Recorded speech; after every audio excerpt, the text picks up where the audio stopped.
नमस्कार, स्वागत है आपका एएनबी न्यूज में। आप देख रहे हैं मध्य भारत और मैं हूं आपके साथ सदफ फातिमा। बुलेटिन की शुरुआत करेंगे। मध्य प्रदेश के मुख्यमंत्री मोहन यादव ने कहा कि वक्फ बिल 2025 लोकसभा और राज्यसभा दोनों से पारित हो गया है। उल्लेखनीय है कि राज्यसभा में हमारे बहुमत से अधिक लोगों ने इसका समर्थन किया। मोहन यादव ने वक्फ बिल 2025 के पारित होने पर खुशी जताते हुए कहा कि यह मुसलमानों के अधिकार और गरीबों के हित में बड़ा कदम है। साथ ही उन्होंने प्रसिद्ध अभिनेता मनोज कुमार के निधन पर गहरा शोक व्यक्त किया है। उन्होंने कहा कि मनोज कुमार का जाना कला और देशभक्ति दोनों की क्षति है। उन्होंने कहा कि उनका योगदान सदैव याद रखा जाएगा। प्रधानमंत्री श्रीमान नरेंद्र मोदी जी सभी वर्गों की जो चिंता लेते हैं, उसी का परिणाम है कि वक्फ बिल 2025 लोकसभा और राज्यसभा दोनों से पारित हुआ। उल्लेखनीय है कि राज्यसभा में हमारे बहुमत से बढ़कर भी ये लोगों ने समर्थन दिया है। जिस प्रकार से देश भर में गरीब मुस्लिम लोगों ने जिस ढंग से स्वागत किया है, ये मान के चलता कि माननीय मोदी जी के नेतृत्व में ये धीरे धीरे विपक्षों की कलाई खुलती जा रही, जो केवल मुस्लिम वर्ग की भलाई की बात करते हैं लेकिन व्यवहार में नहीं करते हैं। वस्तुतः उनके शासनकाल में मुस्लिम समाज के लोगों की आर्थिक स्थिति से लेकर सभी स्थितियों में निराशाजनक वातावरण रहा है। माननीय मोदी जी के नेतृत्व में जिस प्रकार से सबका साथ सबका विकास हुआ है, इसी प्रकार से वक्फ संपत्ति में भी मुस्लिम बंधु को ही अधिकार रहने वाला है और उनके माध्यम से उनके कल्याण के लिए, खासकर गरीब वर्ग के कल्याण के लिए, और ये जो अवैध कब्जे या अलग अलग प्रकार की जो घटनाएं उनसे निराकरण करते हुए वक्फ संपत्ति का न्यायोचित तरीके से निर्धन व्यक्ति के हित के भलाई के लिए काम होगा। मेरी अपनी ओर से एक बार फिर यशस्वी प्रधानमंत्री का सभी वर्गों के कल्याण के लिए, खासकर मुस्लिम बंधुओं के कल्याण के लिए जो किया गया काम है, इसके लिए मैं बधाई देना चाहूंगा लोकसभा और राज्यसभा के सभी मान्य सदस्यों को, जिनने समूची डिबेट में भाग लिया। देर रात तक सभी पक्षों पर चर्चा करते हुए, ये लोकतंत्र की खूबसूरती भी है कि लोकतंत्र में विचारों का प्रवाह होना चाहिए, पक्ष में हो या विपक्ष में, अपनी अपनी बात कहने का सबको हक है। और माननीय प्रधानमंत्री जी ने जिस ढंग से इस बात को अपने सभी सदस्यों के माध्यम से जनता तक पहुंचाने का प्रयास किया, वो सब जनता समझ चुकी है असलियत क्या थी। एक बार फिर कांग्रेस की कलाई खुली। मेरी अपनी ओर से बधाई। फिल्म अभिनेता मनोज कुमार का निधन, ये फिल्म जगत की भी बड़ी हानि है और देश की भी बड़ी, कला जगत की एक बड़ी क्षति है। मनोज कुमार ने अपने बलबूते पर आजादी के बाद होना तो वो चाहिए था जो 47 के समय से देशभक्ति के माहौल में फिल्मों की दिशा बदलना चाहिए थी, लेकिन मनोज कुमार एकमात्र ऐसे अभिनेता जिसने पूर्व पश्चिम से लेकर क्रांति तक और कई सारी फिल्मों से देश की जड़ों से जुड़ने का प्रयास किया। हमारी न केवल शहीदों का सही चित्रण लाने में वो लगातार कोशिश करते थे, बल्कि देशभक्ति का अकेले अपने बलबूते पर निर्माता, निर्देशक, अभिनेता सभी क्षेत्रों में उन्होंने अपना योगदान दिया। परमात्मा उनको अपने चरणों में स्थान दे। मैं अपनी ओर से उनके दुखद निधन पर मध्य प्रदेश सरकार की ओर से शोक व्यक्त करता हूं। कला जगत के लिए वाकई क्षति है, लेकिन देश कभी मनोज कुमार के योगदान को नहीं भूलेगा। ओम। मध्य प्रदेश के मुख्यमंत्री मोहन यादव ने अपने दतिया दौरे पर कहा कि दतिया में शराबबंदी के बाद मुझे नागरिक अभिनंदन के लिए आमंत्रित किया गया था।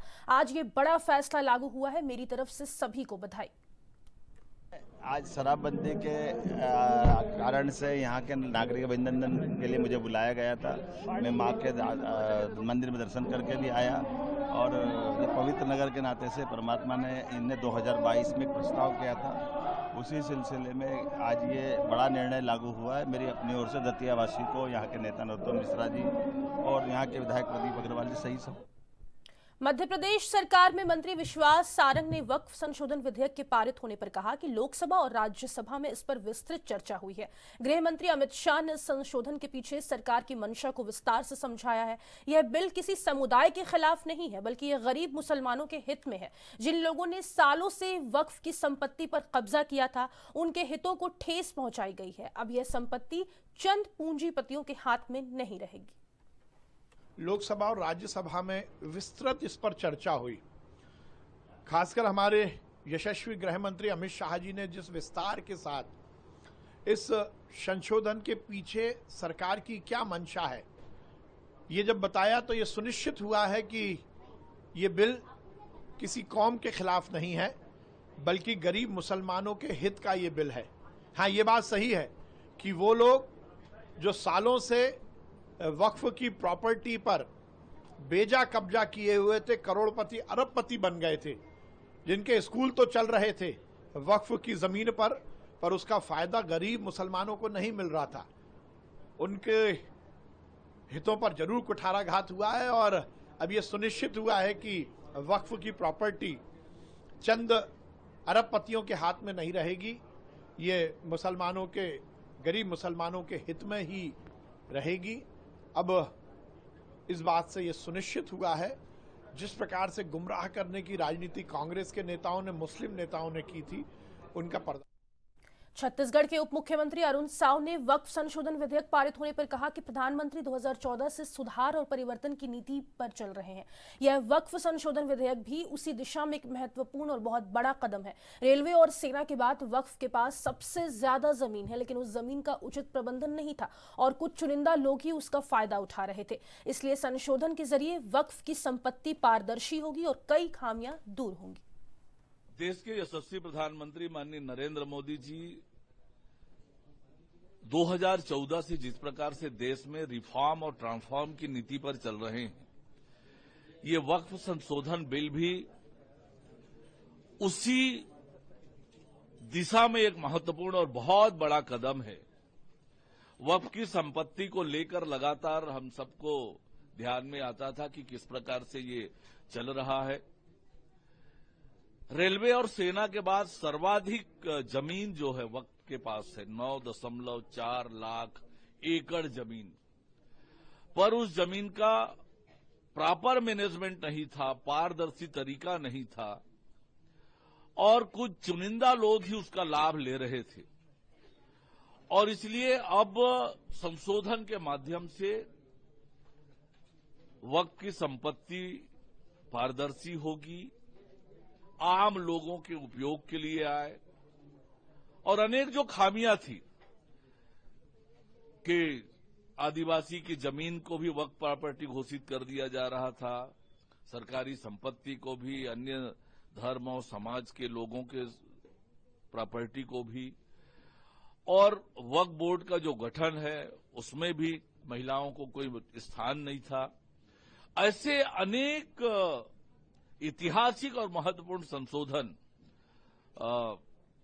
इस बिल में आया है, तो निश्चित रूप से ये वक्फ की संपत्ति में पारदर्शिता आएगी, मैनेजमेंट प्रॉपर होगा और उस संपत्ति का सदुपयोग हो पाएगा। ममता बनर्जी कह रही कि जानबूझकर राजनीतिक तरीके से देश को विभाजन करने के लिए किया गया।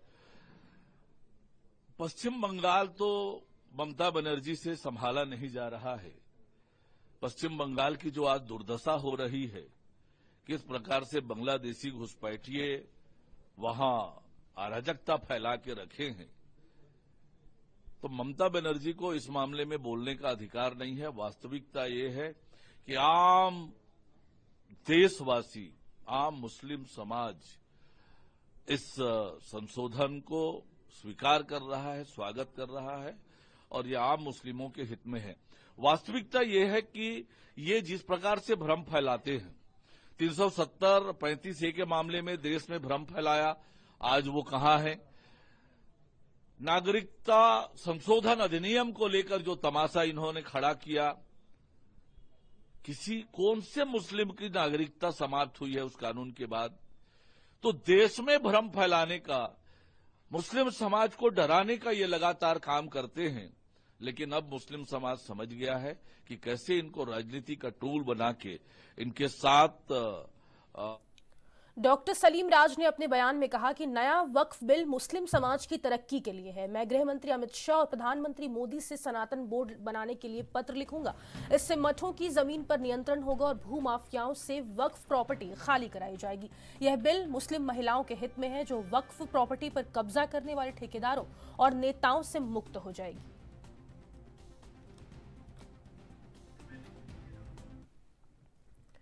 छत्तीसगढ़ के उप मुख्यमंत्री अरुण साव ने वक्फ बोर्ड बिल, बस्तर दौरे और कांग्रेस पर अपनी प्रतिक्रिया दी है। उन्होंने कहा कि नरेंद्र मोदी के नेतृत्व में सरकार 2014 से सुधार और परिवर्तन की दिशा में काम कर रही है। वक्फ संपत्तियों पर सुधार और महिलाओं को स्थान देने का काम इस बिल से हुआ है। बस्तर में विकास और शांति के लिए सरकार गंभीर है और अमित शाह का दौरा ऐतिहासिक होगा। कांग्रेस पर हमला करते हुए साव ने कहा कि कांग्रेस शून्यता की ओर बढ़ रही है।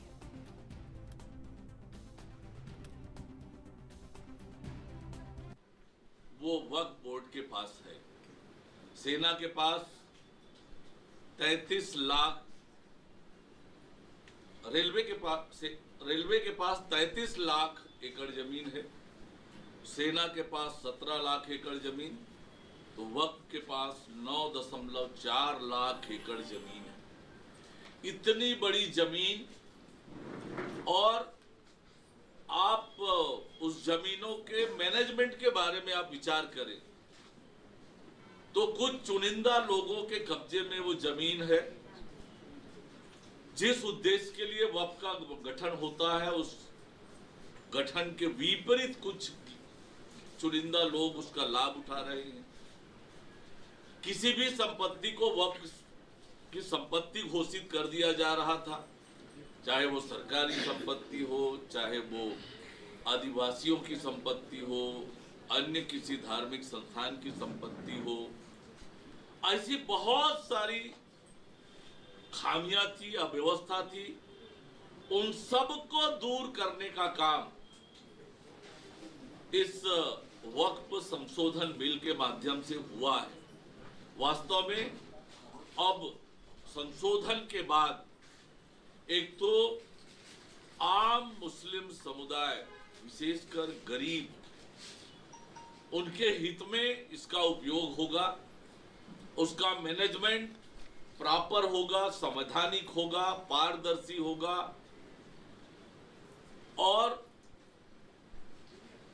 संपत्तियों का सदुपयोग होगा। आम लोगों के लिए, गरीबों के लिए इसका उपयोग होगा। पहले महिला सदस्य नहीं होते थे, महिलाओं को भी स्थान होना चाहिए, ये भी इसके माध्यम से हुआ है। पहले वक्फ ट्रिब्यूनल के आदेश अंतिम हो जाता था, अब वक्फ ट्रिब्यूनल के आदेश को न्यायालय में चुनौती दी जा सकती है। वक्फ बोर्ड में पहले 2 सदस्य होते थे, निर्णय के लिए 3 सदस्य होने आवश्यक लगता है। ऐसे अनेक रिफॉर्म इस संशोधन के माध्यम से हुआ है। वास्तव में ये नरेंद्र मोदी जी का जो संकल्प है रिफॉर्म और ट्रांसफॉर्म लाने का, उसी की दिशा में ये बहुत बड़ा कदम है। आने वाले समय में इसका बड़ा लाभ न केवल गरीब मुस्लिम लोगों को होगा, बल्कि अनेक तरह की जो शिकायतें आती थी वो सारी शिकायतों का निराकरण भी होगा, पारदर्शी होगा, और वक्फ की संपत्ति का सदुपयोग होगा, सही उद्देश्यों में उसका उपयोग हो सकेगा। Anti crime and cyber unit और तिल्दा नेवरा पुलिस की संयुक्त टीम ने 2 अप्रैल को गजानंद ऐप के जरिए ऑनलाइन सट्टा चलाने वाले हर्ष पंजवानी को गिरफ्तार किया है। पुलिस ने आरोपी के पास से सट्टा संचालन में प्रयुक्त 4 मोबाइल फोन, 60,000 रुपए नगद और कई बैंक पासबुक, एटीएम कार्ड और चेकबुक बरामद किए हैं। आरोपी के खिलाफ जुआ एक्ट और छत्तीसगढ़ जुआ प्रतिषेध